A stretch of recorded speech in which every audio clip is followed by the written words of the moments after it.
Selamat datang di Keluh Kesah Reddit, di mana kalian akan mendengarkan kisah menarik dari seluruh dunia. Kali ini adalah beberapa kisah tentang tema malicious compliance yang singkatnya memberi pelajaran kepada seseorang yang ngeyel alias kolot.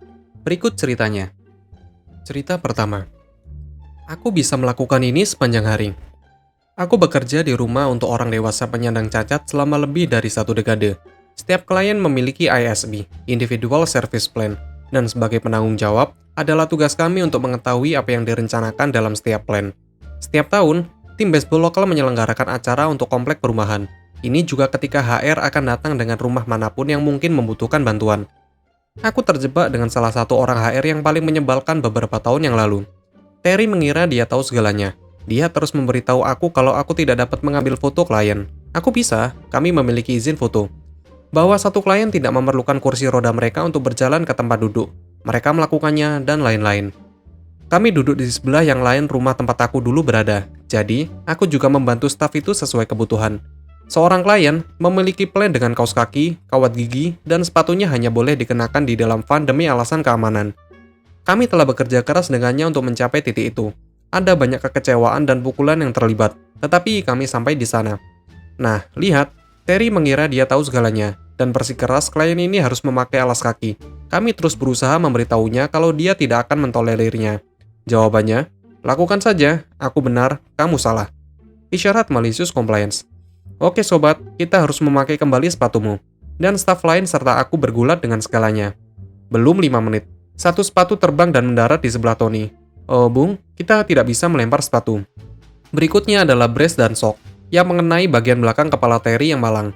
Segera setelah itu, saat kami mengambil barang-barang itu, sepatu lainnya terlepas di mana sepatu dan kaos kaki itu mengenai kepalanya kali ini. Ups, aku tahu kamu tidak suka ini, tapi kita harus memakainya kembali. Sekali lagi semuanya dicopot dan dilempar. Setiap item terkena kepala Terry lagi. Aku pergi untuk mengumpulkan barang-barangnya dan berkata, aku sangat menyesal, kami akan mendapatkannya kembali secepatnya. Terry mengembalikannya kepadaku dan berkata, lupakan saja, jelas ISP menyatakan kalau dia tidak boleh memakai alas kaki. Biarkan aku membuat catatan. Terry melihat plannya, melihat kita, melihatnya lagi. ISP hanya harus memakainya di dalam van, bukan? Cerita kedua. Perusahaan mencoba menagih aku untuk panggilan pribadi di telepon kantor meskipun aku memiliki paket tak terbatas.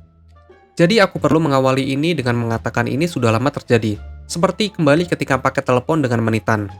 Aku bekerja sebagai kontraktor di sebuah rumah sakit untuk sebuah perusahaan pemasok medis. Aku berada dalam jenis peran pemimpin tim di sebuah departemen kecil, mengawasi sekitar 20 orang. Bagian dari deskripsi pekerjaanku adalah membawa ponsel departemen setiap saat.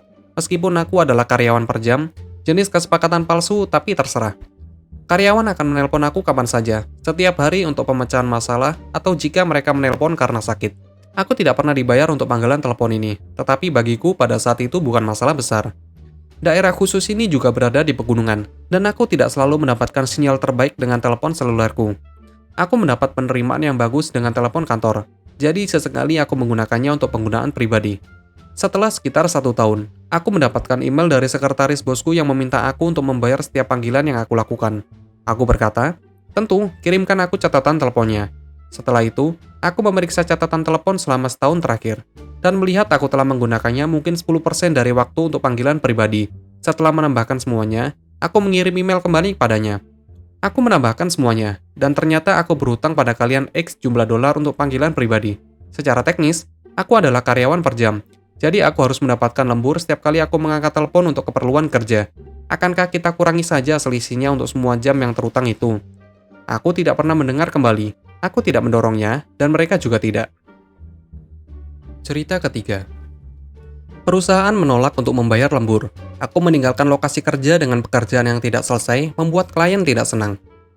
Ini terjadi bertahun-tahun yang lalu, ketika aku baru mulai sadar akan perusahaan yang menyalahgunakan karyawan, dan karyawan yang mengambilnya karena mereka bersyukur memiliki pekerjaan. Aku bekerja sebagai tenaga penjualan untuk sebuah perusahaan di bidang teknologi, radio 2 arah dan alarm lebih spesifik. Perusahaan tersebut tidak pernah memiliki staf teknis yang cukup, jadi aku mulai melatih diri sendiri, dan meminta teknisi utama kami untuk mengajari aku memprogram dan menyelesaikan masalah kecil, serta melakukan instalasi. Itu bagus, karena aku melakukan kunjungan klien 1-4 kali sebulan, tergantung pada seberapa besar klien itu, dan kemudian aku bisa menyelesaikan masalah saat aku berada di lokasi. Aku akhirnya melakukan sebagian besar instalasi klien, dan manajer departemen teknis senang karena pekerjaannya lebih sedikit untuknya. Dan dia tahu itu aku melakukan pekerjaan dengan benar, karena aku ingin membuat klienku senang. Oleh karena itu, dia tidak kesulitan untuk menandatangani timesheet dan jam lemburku juga.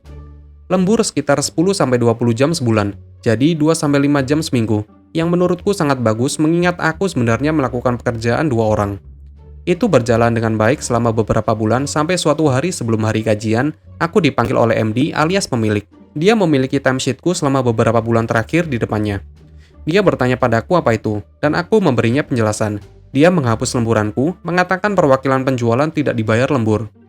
Aku mencoba menjelaskan kepadanya mengapa aku mengklaim lembur, dan dia dapat bertanya kepada manajer teknologi, tetapi dia tidak peduli. Aku kesal karena itu sedikit uang ekstra, tapi terserah dia. Sekitar seminggu kemudian aku berada di klien sekitar 160 km dari kantor.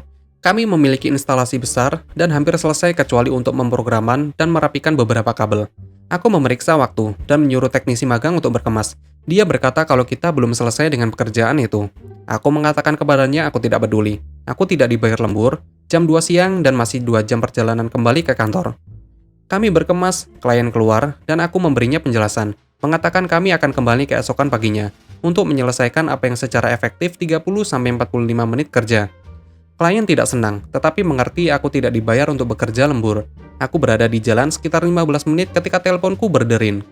Pemiliknya, yang sama mengatakan aku tidak dibayar lembur, bertanya apa yang aku lakukan dan mengapa aku tidak menyelesaikan pekerjaan, karena klien tidak senang. Aku memberitahu dia penjelasan di atas, dan kemudian aku mengatakan dia berkata aku tidak dibayar lembur, jadi aku tidak bisa bekerja lembur, dan akan berkendara kembali untuk menyelesaikannya besok. Diam selama sekitar 5 detik ketika aku berasumsi dia menyadari aku mengikuti instruksinya, dan tidak ada yang bisa dia lakukan. Dia menyuruhku untuk kembali dan menyelesaikan pekerjaan, dan kita bisa membicarakannya nanti. Aku mengatakan kepadanya tidak, kecuali dia membayar aku lembur. Dia bilang dia akan melakukannya. Aku katakan padanya untuk memasukkannya ke dalam email sebelum aku kembali. Aku bisa mendengarkannya menjadi marah. Dia berkata dia akan mengirimkannya sekarang. Aku menyalakan laptop, menghubungkan dongle. Ini masih sebelum smartphone dan email di ponsel beredar. Beberapa menit kemudian, email masuk. Kami berbalik dan menyelesaikan pekerjaan. Dan tidak pernah lagi ada pertanyaan tentang timesheet atau jam yang dipesan.